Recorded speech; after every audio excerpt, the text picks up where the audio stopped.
40 মিনিটের বেশি মোবাইল দেখাবেন না। কি দেখাবেন এটা ঠিক করে দেবেন, একবার দেখিয়ে দেবেন বাবা পৃথিবীতে কঙ্গো বলে একটা দেশ আছে, তোমার মতন 8 বছরের ছেলে শুধু দুবার খাবে বলে কয়লা খনিতে ঢুকে যায়, সারা দিন কয়লা তোলে, কোনো দিন ফিরে আসতে পারে না, ওই 10 চাপা পড়ে ওর মধ্যে আগুনে পুড়ে মারা যায় শুধু দুবার খাবে বলে।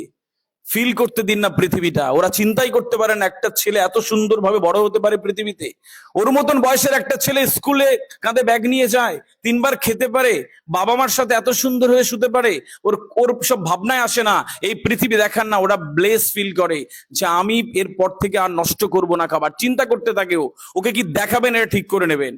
একটু বড়দের জন্য বলে যাই, মদ গাঁজা চরস চুল্লু কোকেন হিরোইন খেলে মস্তিষ্কে যে পরিমাণ ক্ষতি হয়, 1 ঘন্টার অশ্লীল ভিডিও দেখলে মস্তিষ্ক আগামী 1 মাস কাজ করতে পারে না। এই প্রি ফ্রন্টাল কর্টেক্স কাজ করা বন্ধ করে দেয়, সিদ্ধান্ত নিতে পারে না।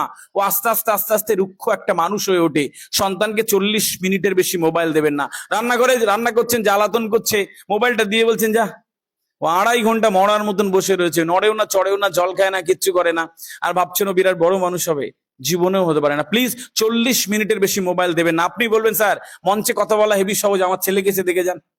দেখেছি, হাজার হাজার বাবা মাকে দেখেছি, প্রথম দিন দেবেন না কাঁদবে, দ্বিতীয় দিন মোবাইল দেবেন না আরো বেশি কাঁদবে, তৃতীয় দিন দেবেন না আরো কাঁদবে, চতুর্থ দিন বুঝে যায় যে মা মোবাইল দেয় না, কাঁদলেই বুঝে যায়। বাচ্চাদেরকে যেরকম শেপ দেবেন ওই রকম শেপ আসে। প্লিজ আজকের পর থেকে যেটুক করছেন ওইটুক মনোযোগ দিয়ে করুন, দেখবেন আপনার সন্তান একদিন বিরাট বড় জায়গায় যাচ্ছে, আর আপনি গর্বিত সন্তানের বাবা মা হচ্ছেন। একজন বাবা মার কাছে তার সন্তানের সাফল্যের চেয়ে পৃথিবীর শ্রেষ্ঠ আনন্দ আর কিচ্ছু হতে পারে না, কিচ্ছু না। আমেরিকা যাবেন, থিয়েটার দেখবেন, কাশ্মীর যাবেন, যান না, দেখবেন সন্তানের সাফল্যের আনন্দের থেকে কোনো আনন্দ আর কিচ্ছু হতে পারে না।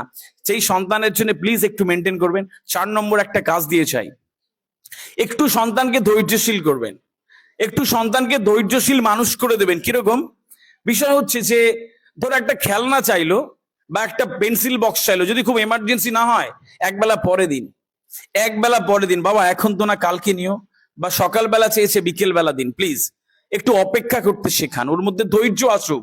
যা চাইলে হাতে গুজে দিচ্ছেন, হেভি ভালোবাসেন, একটু বড় হওয়ার পরে এসে বলে মা আইফোন দাও, একটু বড় হওয়ার পরে বাবা কি বলে, বাবা দাও কেটিএম বাইক দাও। যখন না দেবেন আপনি হবেন ওর সবচেয়ে বড় শত্রু, কারণ ছোটবেলায় যা চেয়েছে দিয়ে দিয়েছেন। এর সাথে একটা ছোট্ট কাজ করবেন মায়েরা বাবারা যারা রয়েছেন, বাবারা যারা না থাকে বাড়ি গিয়ে বলে দেবেন আপনার হাজবেন্ডের কানে কানে যে এটুকু করলে সন্তান ভালো মানুষ হতে পারে। মায়েরা কখনো কখনো আপনার 8-9 বছরের ছেলেকে ডেকে বলবেন যে বাবা তোমার বাবা কত কষ্ট করে জানো, আমি আর তুমি এখানে বসে কথা বলছি আর তোমার বাবা কোথায় কষ্ট করছে। এবার পুজোয় তোমার 2টো জামা বেশি দেবে বলে তোমার বাবার একটা জামা হয় না, পুরোনো আলমারি থেকে একটা জামা বের করে বলে আয়রন করে পরে নেবো। তোমার বাবার 1 জোড়া জুতো লাগতো জানো, তোমার টিউশন ফিস দেবে বলে এবার আর হবে না। জানাবেন ওকে। 3-4 দিন পরে আপনার কাছে ফিরে এসে বলে তাই মা বাবা এত কষ্ট করে আমাদের জন্য। ওর বাবাকে ভালোবাসতে ইচ্ছে করে, বাবার কথা শুনতে ইচ্ছে করে, ওর বাবার জন্য বড় হতে ইচ্ছে করে, ওর ভেতরে একটা জজবা তৈরি হয়ে যায়। কখনো কখনো বাবারা দায়িত্ব নেবেন, আপনার 8-9 বছরের ছেলেকে ডেকে বলবেন জানো তোমার মা কত কষ্ট করে, তুমি যখন বাড়ি থাকো না তোমার সবচেয়ে সুন্দর খাবার তুমি যেটা পছন্দ করো তোমার মা খায় না, বলে আমার এখান থেকে নামে কি করে, আমার সন্তান খায় না। আসলে একটু একটু পয়সা জমায় তোমাকে ভালো স্কুল কলেজ ইউনিভার্সিটিতে পড়াবে বলে, তোমার সেবার শরীর খারাপ হয়েছিল, তোমার মা সারা রাত জেগেছিল, প্রার্থনায় বসেছিল। ও 4-5 দিন পরে গুনগুন করে বাবার কাছে গিয়ে বলে তাই বাবা মা এত কষ্ট করে, ওর মাকে ভালোবাসতে ইচ্ছে করে, ওর মায়ের কথা শুনতে ইচ্ছে করে, ওর মায়ের জন্য কিছু হতে ইচ্ছে করে, একটু জানিয়ে দেবেন। যদি না জানাবেন তাহলে আস্তে আস্তে একটা সময় পরে ওই কেটিএম বাইক আর মোবাইল চাইবে, আপনি না দিলে আপনি হবেন ওর সবচেয়ে বড় শত্রুকে। আগে দিতে এখন কেন দাও না, কষ্ট করে যে অর্থ উপার্জন করতে হয় এটা তাকে কখনো বোঝাননি, ও আস্তে আস্তে আস্তে আস্তে চলে যায়। আমি থাউজেন্ডস অফ প্যারেন্টস এর কাউন্সিলিং করতে করতে আমি ক্লান্ত হয়ে যাই, কি একটু কয়েকটা জিনিস মেনটেন করলে তো একটু ভালো হয়। ভালো প্যারেন্টিং করার জন্য কলকাতা ইউনিভার্সিটি অক্সফোর্ড ইউনিভার্সিটিতে পড়া লাগে না। কি করবেন শুনে যান এক লাইনে। ঠিক আপনার ছোটবেলায় যেগুলো খারাপ লাগতো, ঠিক আপনার ছোটবেলায় যেগুলো যন্ত্রণা দিত, ঠিক আপনার ছোটবেলায় যেগুলো অপমানিত লাগতো, আপনার সন্তানের সাথে প্লিজ করবেন না। ব্যাস দেখবেন যে আস্তে আস্তে সুন্দর বেড়ে উঠছে। 5 নম্বর একটা কাজ দিচ্ছি, সন্তানকে শাসন করবেন, বেশি শাসন করবেন না। অত্যধিক শাসন করা সন্তানরা আপনার সামনে বাধ্য থাকে, কিন্তু আপনাকে বিরাট ভাবে অপছন্দ করা শুরু করে।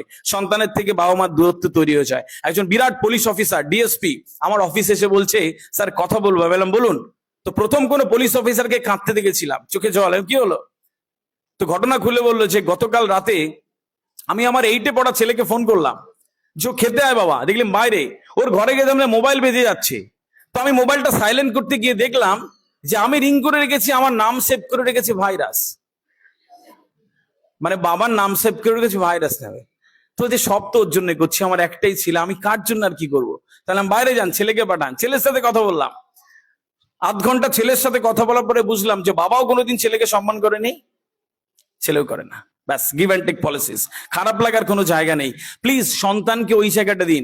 অনেক শাসন করবেন, পাওয়ার রয়েছে, আমার কথা তোকে শুনতে হবে। একটা সময় পরে ও আপনার সামনে বাধ্য বাধ্য থাকবে, একটা সময় পরে এত অবাধ্য হবে আপনি আর আনতে পারবেন না।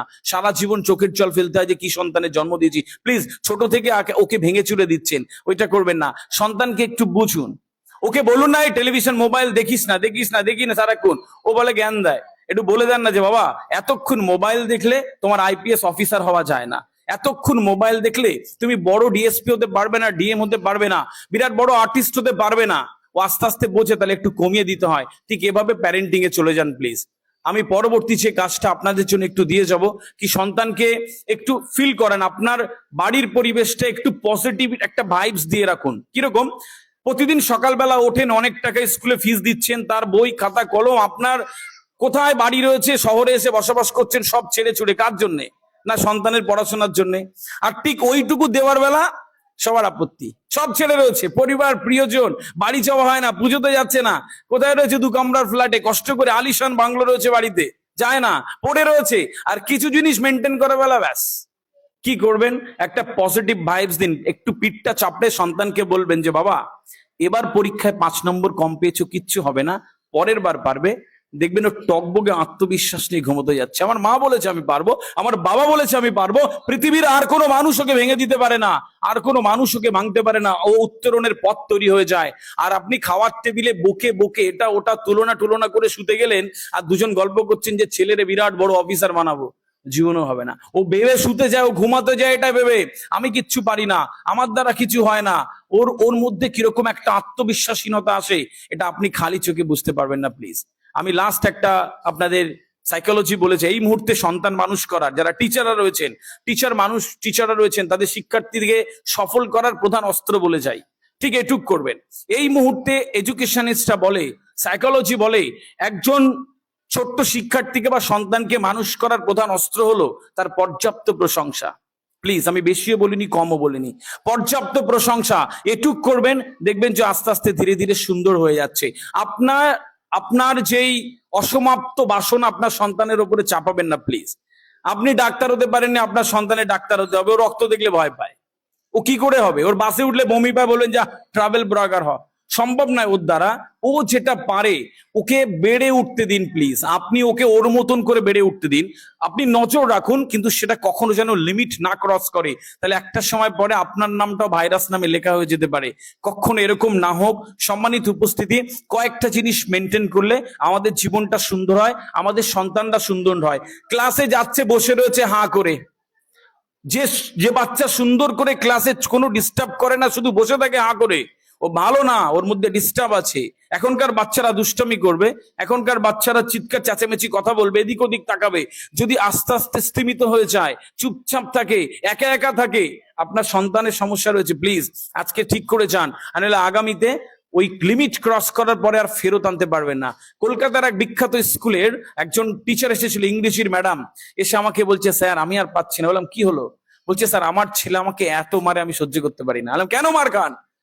বলছি স্যার আমাকে না মারতে দিলে ও মরে যাবে। মানে ছেলে ক্লাস 9-এ পড়ে, ছোটবেলা থেকে হাজবেন্ড এন্ড ওয়াইফ চাকরি করে, মোবাইল দিয়ে রেখেছিল।